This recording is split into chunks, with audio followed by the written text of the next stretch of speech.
Hey there, I'm Jessica Lauren Walton, and this is my interview corner. If there's a cool story in the security field, or just something that I think will be valuable for my fellow professionals, then I want to talk about it. To learn more about the work I do as a writer, you can go ahead and visit my blog at www.jessicawaltonwriter.com. Today's guest is Devon Taitt, an executive protection agent who runs his own security business and training academy out of Los Angeles. Devon's career demonstrates that the right mix of strategic thinking, improvisation, and authenticity can lead to dream opportunities. I also specifically reached out to Devon because he is killing it with video marketing. I love his videos. And he's also great with creative branding. I think this is so valuable for other security professionals to learn from, especially if you're running your own business. So let's get in there and start talking to Devon.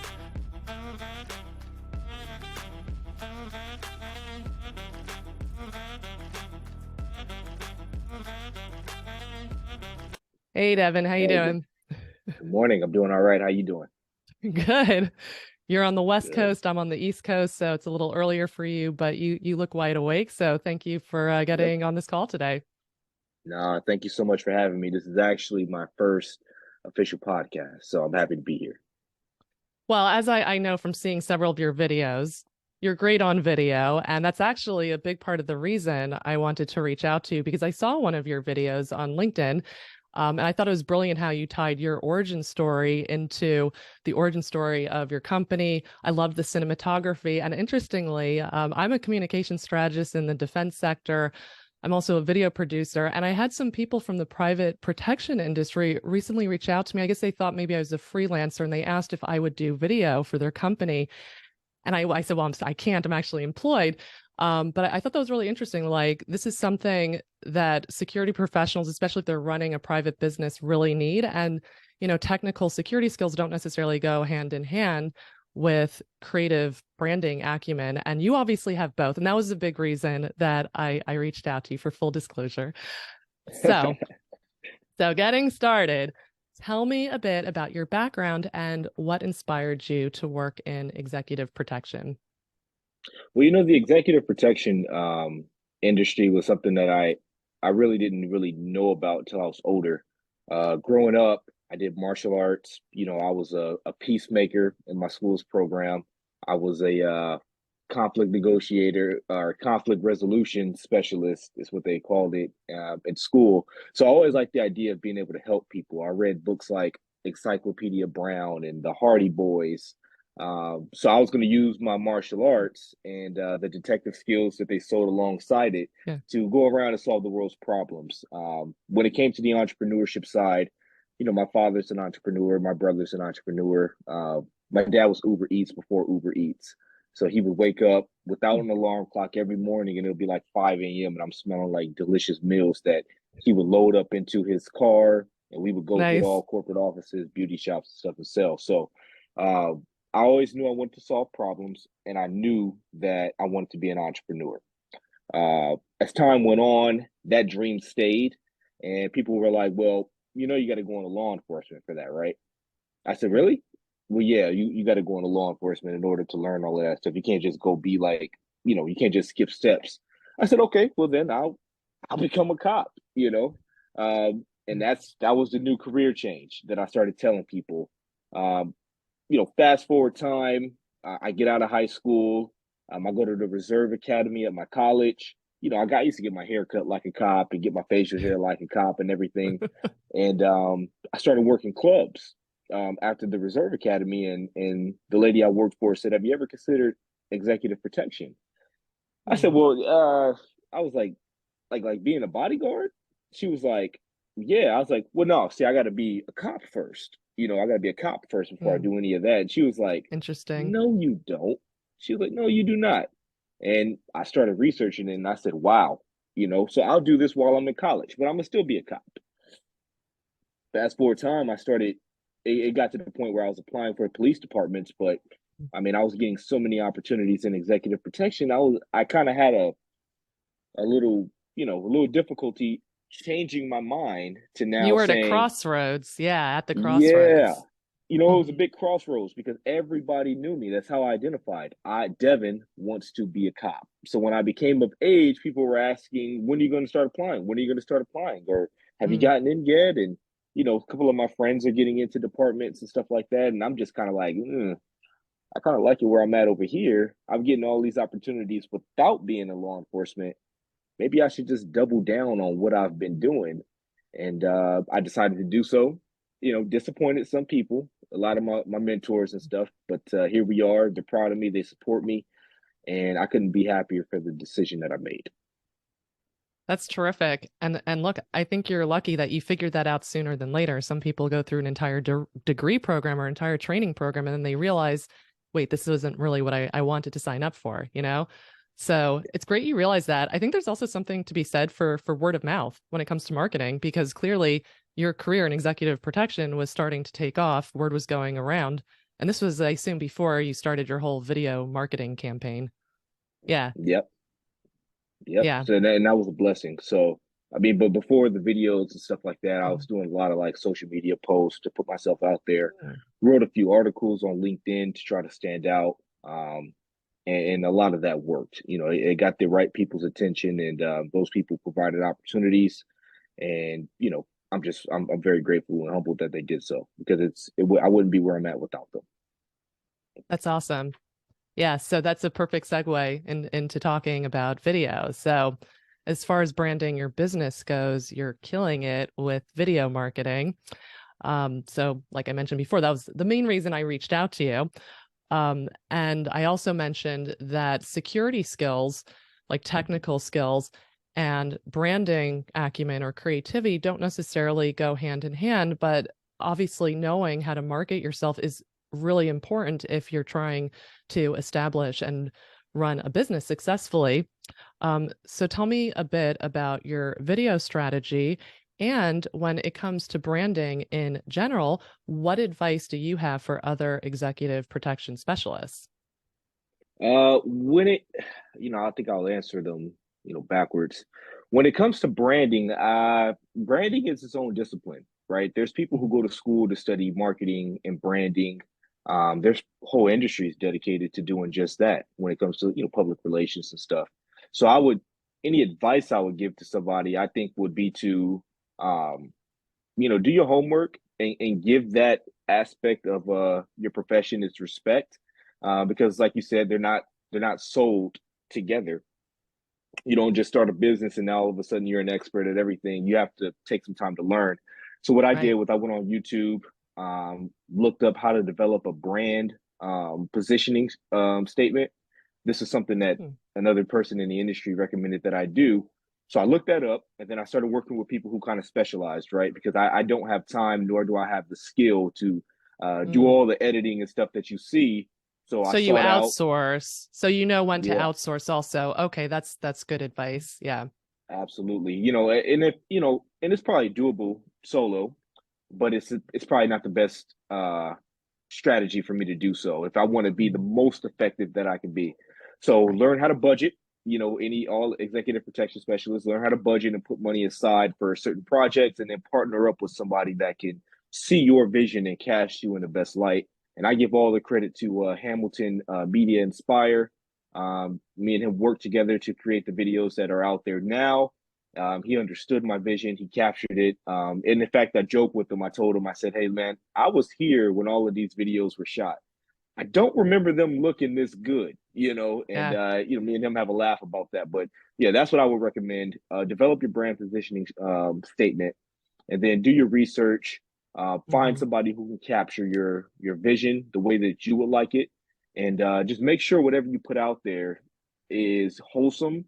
It's at the level that you're at. Don't try to be an expert at something that you're not an expert at. Be authentic, be credible, and just make sure that the work that you put out there is good because it's out there forever. And sometimes good intentions don't sell the way that we want them to. We have to do our due diligence to make sure that our material is actually good. Because this industry has a lot of sharks, and if your stuff's not good, people will tell you. You know.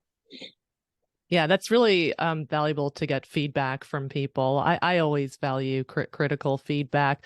But it's just, yeah, it's an interesting point again that you're making with the outsourcing is you're not outsourcing all of your branding. You're No. outsourcing parts of the process that you know would be very time consuming for you. And you are trying to run a business, you can only do so much. And I totally agree with you, by the way, just as somebody who is a video producer, that the magic happens in post production, right? Like that's the famous saying.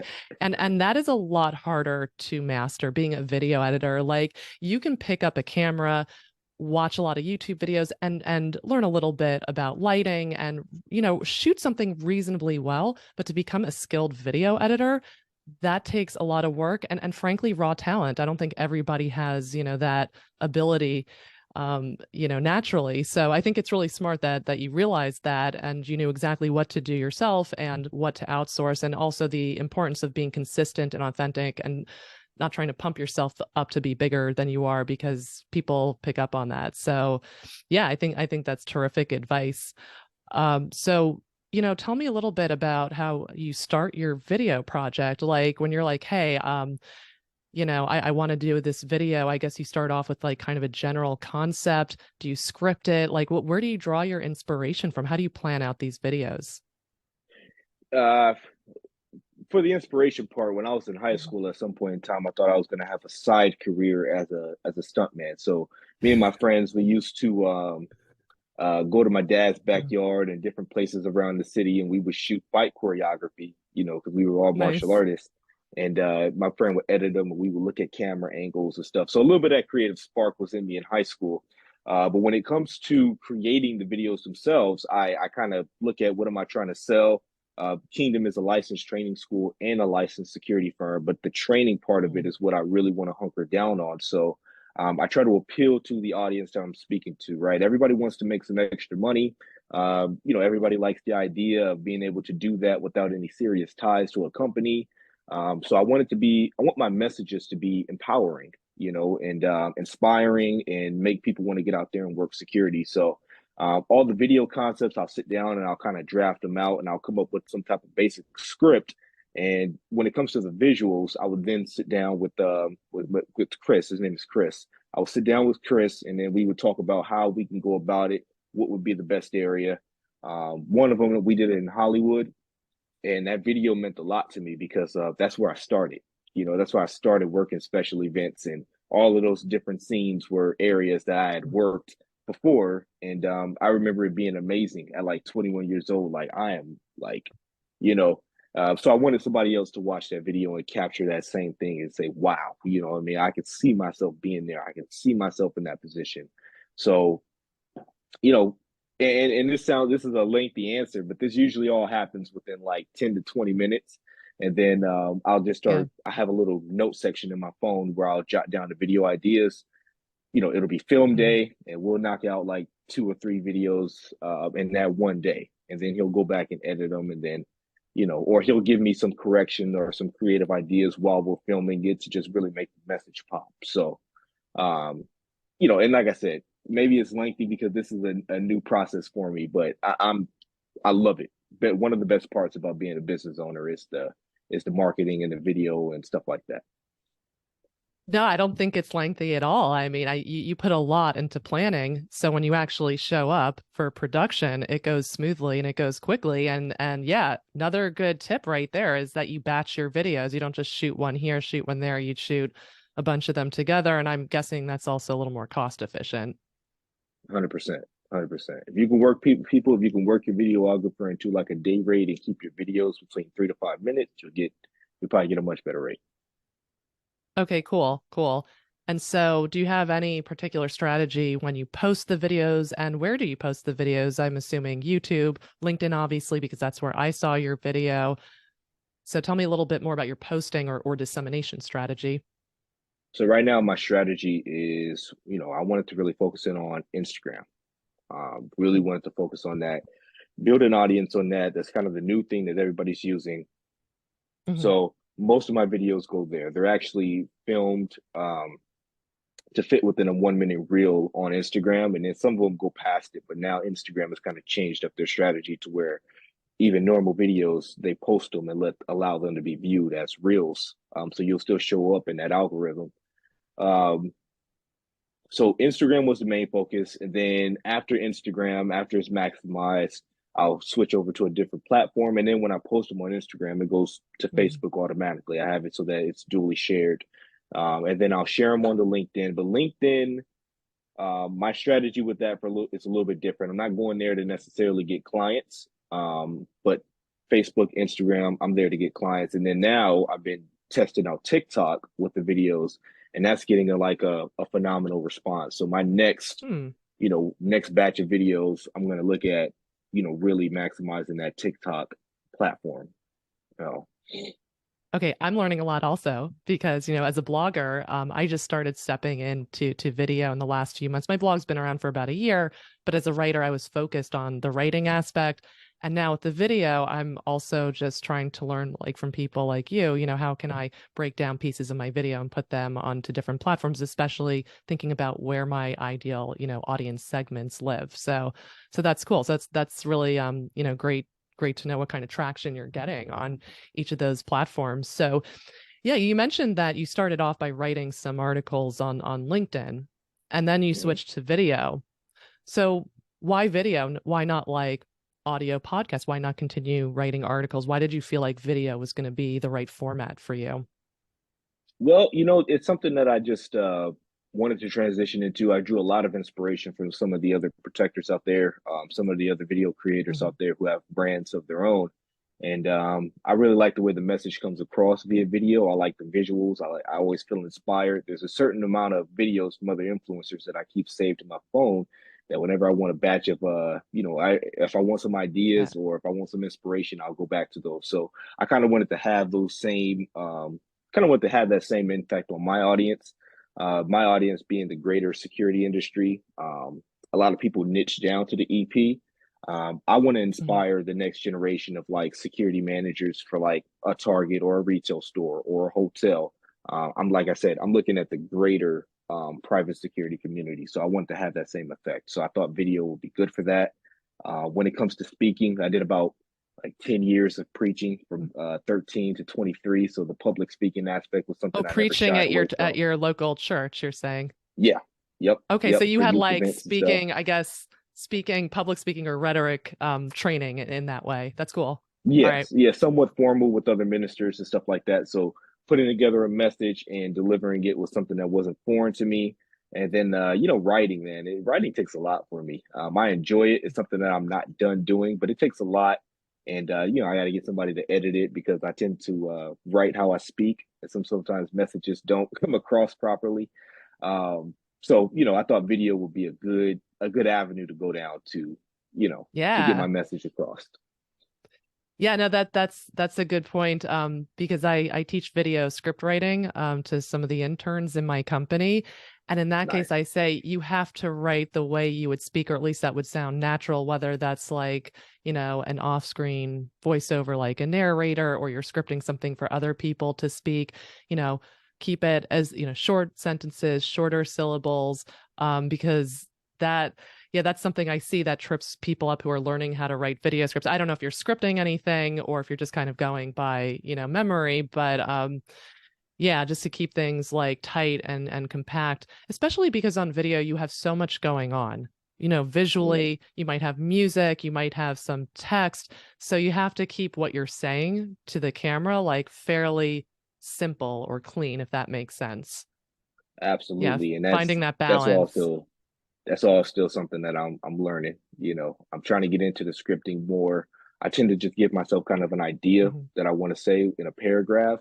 And then from there I just kind of go with it and I'll change stuff as I go, but staying a little bit more disciplined and regimented to my script. And, I think yeah, it's a learning process. It's a learning process, but I'm enjoying it though. That's cool. Yeah. And sometimes like I write a video script and I've had it approved by everybody in leadership. And then I get to the set and I see that little tweaks have to be made anyways. So I think the planning, like pre-production planning is so important, like being super thorough, but at the same time, like being flexible on set because sometimes you have to tweak things. And I mean, you live in the Hollywood area, but you haven't worked in Hollywood. Well, you work with, protecting the people who work in Hollywood. Yeah. But from what I've heard, even people on sets in Hollywood, they're making adjustments on the set, So I think that's also it's just like a good balance to have to be like a strategic planner, but also to be a good improviser. And you could say the same thing for security operations too. Yeah, but yeah, I wouldn't disagree with that statement at all. So let me see where am I at now? So you touched upon this a bit before. Um, as you pointed out, most people who work in private protection, they come from law enforcement or the military. And that was another reason I wanted to talk to you because I've spoken to some private protection people already, like Chris Story, and he spent at least, I think, 14 years in the military. And that's what I'm used to seeing. So that also like kind of stuck out to me. So it makes sense that you were like, oh, I better, go to the police if I want to have this other career as a stepping stone, right? So obviously you've charted your own course, starting off in nightclubs and then working your way up to celebrities and CEOs. And so you explained a little bit about why you took this path. A part of it I understand was fortuitous. You just started getting the work and it just made sense to go with that. But yeah, what was the thinking behind that strategy? You know what? I can't really say that I had too much thinking beyond it because up until Hmm. recently, I was still going through a lot of imposter syndrome, feeling like, man, like these guys got these cool stories and they got these cool backgrounds, Hmm. and I don't have any of that to relate. Why would a client trust me if I don't have these backgrounds? In Hmm. fact, I remember in high school when I told my criminal justice teacher that I wanted to be a private detective, and I was going to open up my private detective agency at the top and run my martial arts Yeah. school at the bottom. That's how I was going to do it. He was like, well, all those guys are military and law Mm. enforcement. I'm not going to Yeah. hire anybody who don't have these backgrounds. So, I mean, what are they going to do without that background? And so that was another little stake in my plans that I said, okay, being a cop is what I need to do. Um, Right. so yeah, I just kind of stumbled upon it. And then I started looking at some other people in the industry, some of the people who have built some of the biggest companies and have the most popular brands actually don't have any military or law enforcement. So it was talking to them, finding about a little bit about their backstory. And then at the end of the day, although I believe that this career can be for anybody, if you're brand new and then you want to go into law enforcement and you're using this as a stepping stone, you're in the right spot. If you're getting out of the military and you want to go into this as a career, you are in the right spot. If you are retiring from law enforcement or if you're in law enforcement and you're using this as an additional income source, you're in the right spot. At the end of the day, it's all about being a good protector. It's being what your client needs you to be, and it's being formidable in your skill sets. So whether or not you are in the military, if we step on the Mm. range together, you should be able to perform because you're a protector. If we step on the mats together, you should be able to perform because you are a protector. And if all else is equal in your skill sets, your diligence, your abilities to people who were in military or the law enforcement, um, I mean, what's the difference? I don't think the client will be able to tell when Yeah. their life is in danger and they need you. So that was kind of how I switched my mindset. It's like, okay, hey, Hmm. I'm not a law enforcement guy, I'm not a military guy, but I'm going to be a really good private security guy. And if this is what I'm going to choose to do, I'm going to do it to the best of my ability. So that was how I kind of Yeah. altered my mindset and altered my thinking. Does that answer the question for you? Oh, absolutely. No, I love that. I'm glad I came back to that. It's like, oh, he already talked about it. But I was like, no, we could dig in a little bit more. And I have a lot of sympathy for, these interns that I interact with who are in their early 20s. They're usually doing their bachelor's. And, I really invite them to ask as many questions as possible about my career path, which also took so many like twists and turns. Because when you're young, when you're starting out in the world, you make a lot of assumptions about the world. You make a lot of assumptions about a particular career path that you choose. And then as you start to get into it, it might not be what you thought, just like Mm, you're saying right now, and then 100%. you have to be able to pivot. So, you know, it's like I said it before, it's like really important to have a mix of, strategy and improvisation in your life. You have to plan things out, but at the same time, like you got to take opportunities that come to you, even if it's like, whoa, this kind of blows me out of the water regarding like previous assumptions that I had. look, I would liken it to getting a college degree. I don't think you need a college degree for everything. I come from a community in the Washington, D.C. area. Everybody had a degree. Even if you were planning to be a stay-at-home mother, you got a degree. And so I think for the path that I took, I probably did need my degrees. But I also just see that sometimes there are jobs where it's better to like get an internship and just go right into it, like business. 100%. I think it's great if you have a business degree or marketing degree. It's really helpful, but I think what really matters at the end of the day is that you get into the workforce as soon as possible, and that's what people really care about. You know, you could tell people, right, Devon, you're like, "Oh, I have a marketing degree, and that's why I'm good at this branding stuff." But like, are your clients really going to give a damn? They want to know that you have the experience. They want to know that you're a professional, and I think the word of mouth thing is way more powerful in your case. 100%. Yeah. I think so in this industry. In fact, getting into this business, I was in college. I was actually, Mm. finishing up my junior college Oh, degree, right. You which took me mentioned like, that. Yeah. yeah, it took me like 4 years to finish that because I kept on doing classes like narcotics and Yeah. the police academy and all of these cool post level Uh, courses that I didn't need, but it extended my time. So I yeah. did that, and then I was in a university, and I actually was missing opportunities while I was in college. This is not to say that nobody should go to school and nobody shouldn't get their degrees. In my particular case, while trying to grow into business, it's like, okay, I can't do this detail because I got class. And this class is the same criminal justice class that I just did back in junior college. It doesn't mean anything. So I actually ended up dropping out of the university for this for this Oh, industry to okay. get more opportunities and to grow. Um, you know, right or wrong, it's what I did, and I'll eventually go back and finish because I like to finish what I started.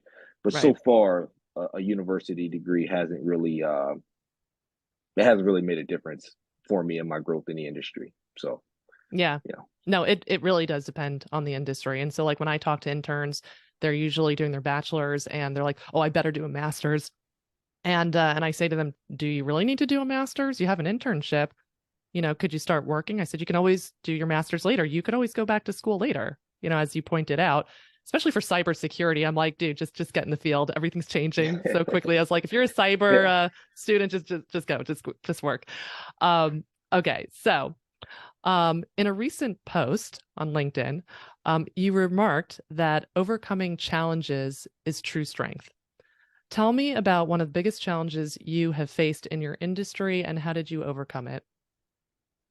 man, it's so many it's so many challenges along this Keep you on your path. toes. Yeah. Yeah, it certainly does. You got the fact that I was young.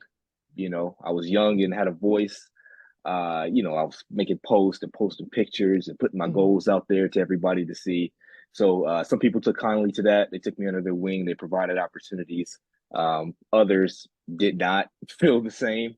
Believe it or not, Jessica, there's a lot of insecurity in private security. And then there's a lot of people who are threatened very easily. And I guess some young dude with no background and nothing important, as far as they were concerned, coming in saying stuff, talking about he has goals was something that they didn't like too much. So I took a lot of negative Not just private feedback from that. security. Insecurity is not just in private security. Other parts of Yeah, the but security field. Yeah. in this industry, somebody else said it. We eat our own so fast, and we're Oh, supposed to be protectors. We're supposed to be the skilled individuals that clients look to for answers. But if they only knew that behind the scenes, it is so much like an elementary school. It's ridiculous. But interesting. that was one of the challenges, and I think with some of that negative feedback, being young, instead of me focusing on the positive and focusing on the Mhm. people who were supporting me, I got a chip on my shoulder, man. And I said, hey, listen, if you guys Yeah. want to talk, I'm gonna give you something to talk about. I started working a lot. Working a lot led to overworking. Overworking led to Mm. poor performance in some details.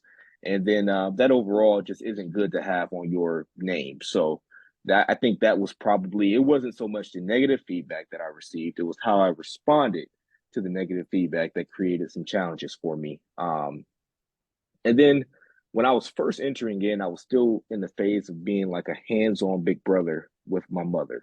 At 10th grade, I took on a lot of home responsibilities. And then by 11th grade, I was full on the man of the house. I was going to parent teacher conferences with my little sisters. I was taking them to Um, school. picking them up from school on the bus, holding my little 3-year-old sister while my 7-year-old little sister was under me. Love So it that. was very rough. I wanted to be a dedicated son. So a lot of opportunities, a lot of people would say that it took them forever to get their start in this business. And I think the way that I came in, like I said, I had so many supporters that I got offered some of the best opportunities like right away. I was like 21 and 22 years old, but I simply didn't do it because I didn't want to leave my mother behind. That's actually why I didn't apply for the police departments soon enough, because I didn't want to leave my mother hanging. She still needed my help. My sisters were still young. I remember in college, I had to take them to school with me when there was no daycare and stuff available. So I said, I can't leave my mom, all because of something selfish like wanting to grow myself, right?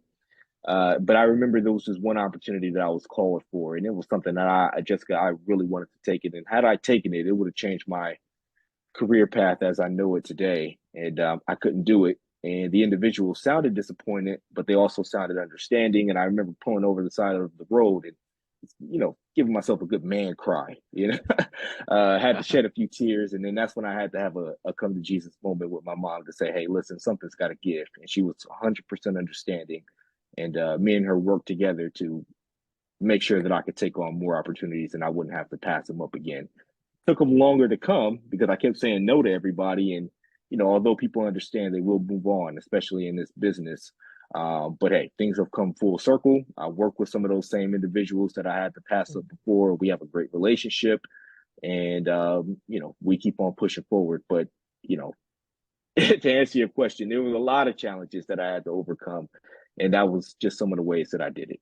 You know, Well, first of all, I love to hear how you took care of your family, and I feel like that was kind of your first like protector role in a way. 100%. And look, at a young age, like to have to carry so much responsibility, to do so many different things, I think even if it was a challenge at the time, it just kind of set the stage for you. Like what you consider hard work is probably at a higher, threshold or baseline than what other people might consider hard work. And at the same time, you point out rightly that you have to be careful not to stretch yourself too thin, or you start making mistakes, or you start hitting an exhaustion point. So many people are guilty of that, especially ambitious people. And so having to check that and tweak that and balance it over the course of your career, I think that's really awesome advice. Yeah, 100%. And it was only like I had the realization kind of, within the last couple of years that, okay, going about it this way is kind of not working, because first it turned from trying to prove something, and then it turned from trying to make up for lost time on Hmm. opportunities. And then it turns to it's like, hey, it is expensive to live in Los Angeles, so I can't afford to not work. I need to keep on working in case things get slow again. And like I said, it led to a lot of poor performance. You know what I Hmm. mean? And opportunities that probably could have been bigger for me because of my poor performance and my overworking. And of course, people don't want to hear that, but I know the reason as to why. And so I said, you know what? Hey, I got to scale back. It's more important to take care of your fitness, schedule time in for my martial arts. Um, make sure that I'm eating the right things. All of that stuff plays a key. So if you have to turn down the detail because you're turning down money, you're actually not just turning down money, you're increasing your effectiveness, you're increasing your longevity, and there will be more money in the future. Just hey, hang back and take care of yourself, you know. Smart. Really smart. And you're preaching to the choir here because I've had to learn that same lesson the hard way, let's say more than Yeah. once. And, Yeah. and I try to Yeah. be aware of it. And it really is like taking care of yourself so you can perform at your best. It's not just one thing. It's like you pointed out, eating well, taking care of your fitness, getting enough sleep. Oh boy. And yeah, knowing when to take a step back or say no to something because you're working on something bigger, which can be painful. But as you've pointed out, when you're a decent person, you're authentic, you're doing good work, you'll have more opportunities. And sometimes those opportunities that you missed out on are going to come back to you. So that's really cool. 100%. I think that was, that perspective is something that I gained as an agent. And now as a business owner, I'm realizing that, Hmm. no may not be the right thing to say to a client, right? Because, client without clients, we don't eat literally.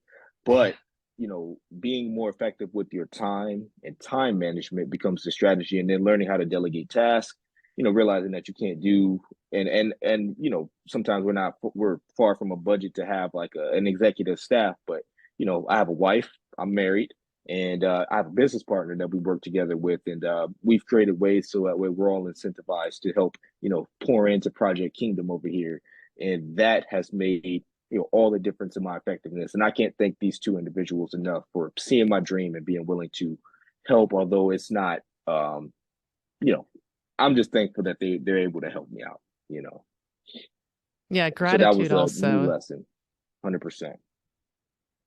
Yeah, no, 100%. gratitude is also just it's so good to express that and to keep your business relations tight in that way, but also I think it's like positive mental energy for yourself to always be expressing that. So another 100%. good tip.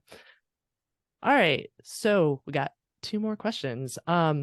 So you're a religious Christian, I'm a religious Jew, you go to church, I go to the synagogue.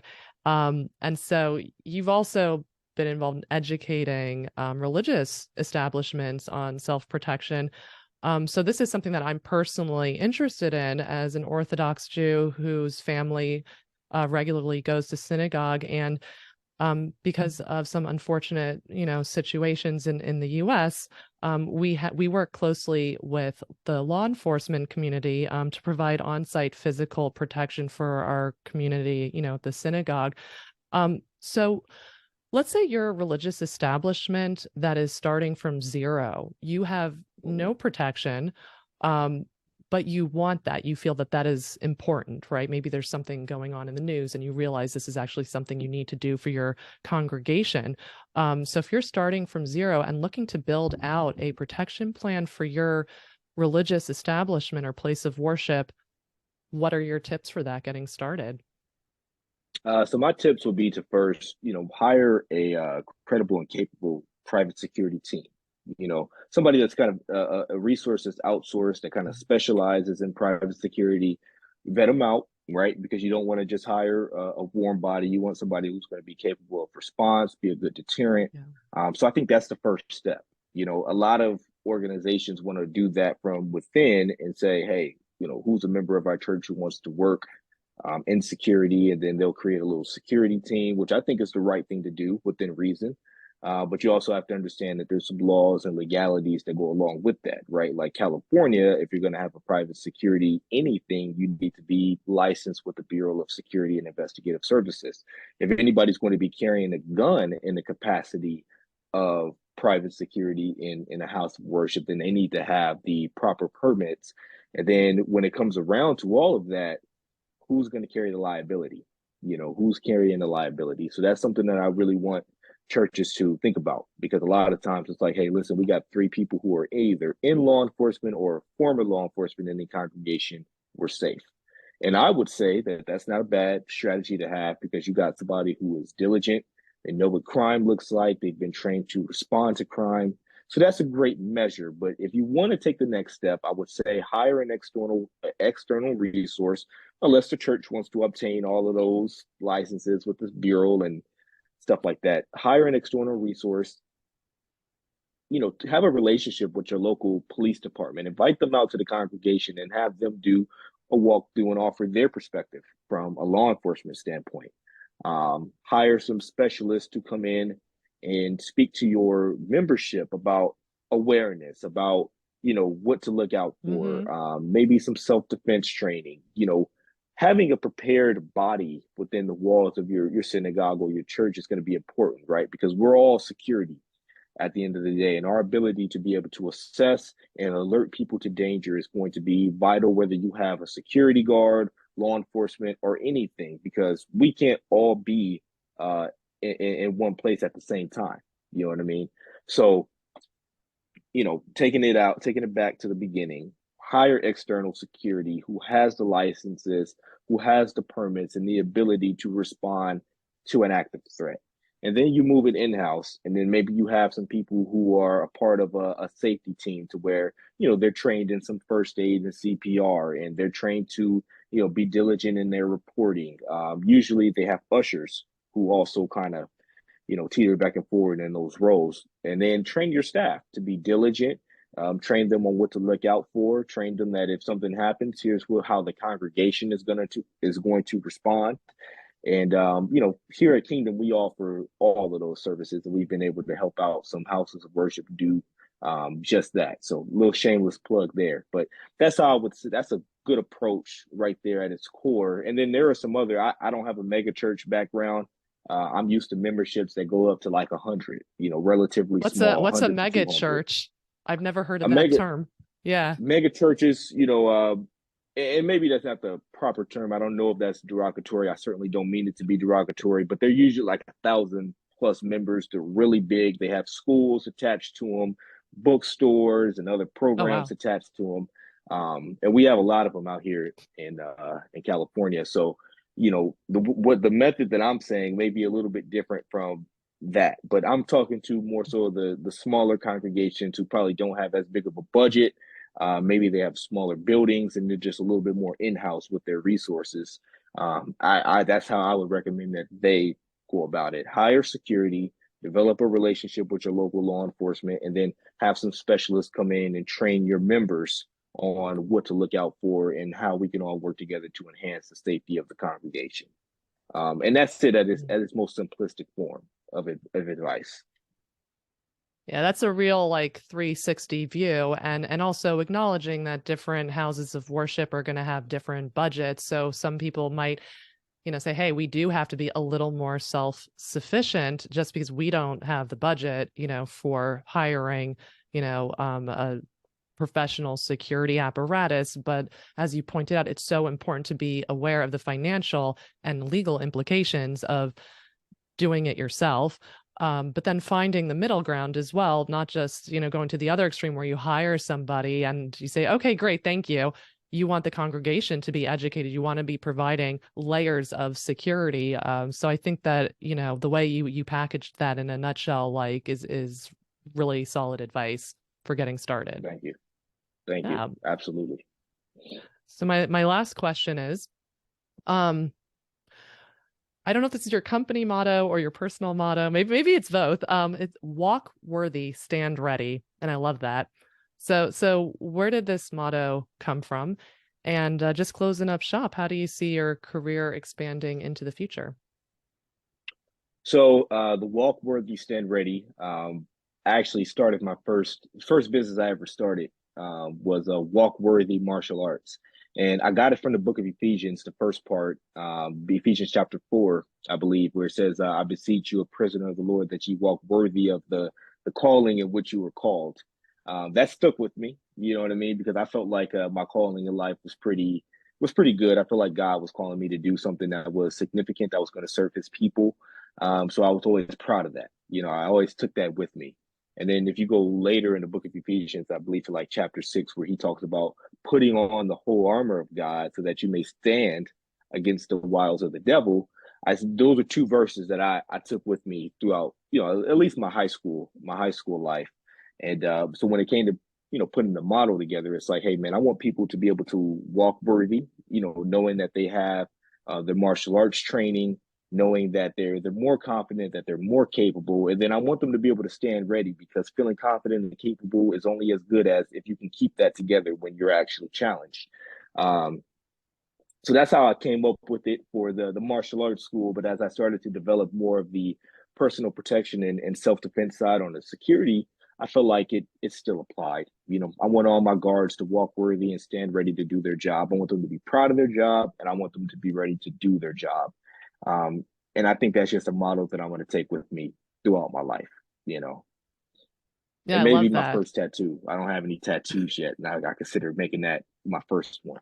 Yeah. Well, then you'll fit in better with the military crowd, because they are lots of tattoos over there. Jessica, I may not. I can't exactly genetically grow a beard. So, I may get the tattoos, but I still may be lacking in some. But it is worth a shot. I think that's, I think your insight on that it may be accurate. We'll see. Oh, Devon. Well, if you can't grow a beard, you can't join the Jewish people then. So, you'll have to stay with the church. Okay. Man, You were I was hoping. hoping You that. were hoping. Yeah, man, I had some hopes. I was going to ask you after the interview, but I guess you answered it. So, So yeah, so how do you see your career developing into the future? well, right now in the Yeah. future, what Kingdom is not just, although we kind of focus on the executive protection, the workplace violence, secure driving, and events, and that's just the type of clients that we've gotten with the clients that we service. But I really want to blend private security and public safety. I think while I was working in nightclubs, I realized, and I was 21 years old. I was probably 185 pounds, and I'm in there telling grown men that they got to get out the club and stuff like this. I mean, I had a black belt, but I didn't really have too much else behind me. And I realized how much a private security team could truly impact public safety and at least making people safer wherever they're at in the public. So when I envision Kingdom's growth, I really want to get into more of that. You know what I mean? And kind of give guys be a good stepping stone for guys who want to go into law enforcement.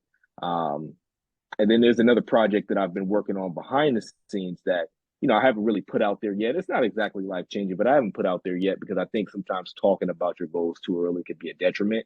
It's better to just kind of just show what you're working on than to just say what you're working on. So that is the goal, to blend that private protection and public safety and increase the effectiveness of security guards in the public so that way clients take that a little bit more seriously and they learn to rely on private security teams to do what they're actually supposed to do.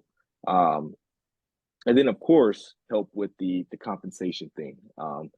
Getting better compensation for uniformed security guards, for armed security guards, because they got a big responsibility, man. When I look at security teams who work in malls, it's like, hey, man, it's on them if somebody falls down and gets hurt. It's on them to secure that scene, provide whatever first aid, get in contact with law enforcement, take good notes. They have a big responsibility, whereas in executive protection, we're kind of usually just focused on one client and their safety and well-being. So um, I think that armed guards and any guard that's out there working in the public should be trained up to a certain standard, and that's where our training division comes in. We just got a huge opportunity with a public safety team that we're working behind the scenes on now. So we're excited for that in the training aspect.